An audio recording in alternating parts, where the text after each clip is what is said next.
Stanley, vad säger du till det? Men det är störst för mig. Det är gott att få en vidkänning och ett herraklapp. För det som man strukt vid allt sitt liv. Det är glad för.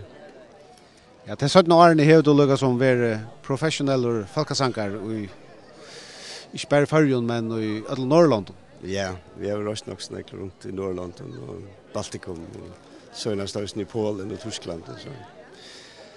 Det Man så en vidkänning som ändan här kvapp till hon. Ja, men det betyder att för mig att lyckas som att man lära rätt här löj. Att det är några andra som måste inte med det som man gör. Och det är gott för mig, det får jag ihåg pröva vi. Du själv han det sånt ju så att du varit rättligt ung men det är kanske första 17 år att du blev sånt kändor och rättligt kändor mellan föringar och gossar.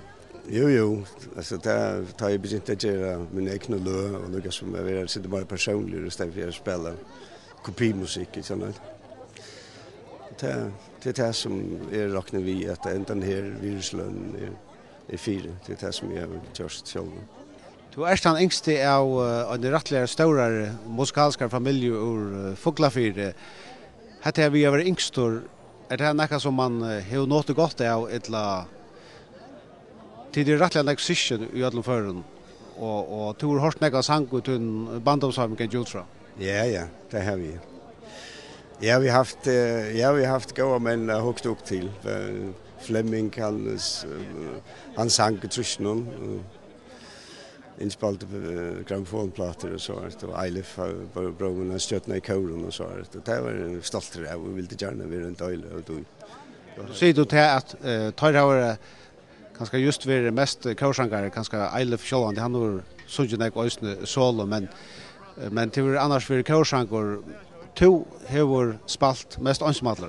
Jag har mest spalt ensemble ja så börjar vi bolt ja pop la picture eller vad det är men jag har också sunt i kör så läs.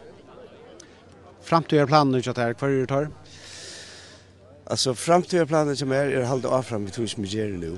Vi har olika projekt i gång att lära att inspela fler plattor. Vi kväta nu visar sig.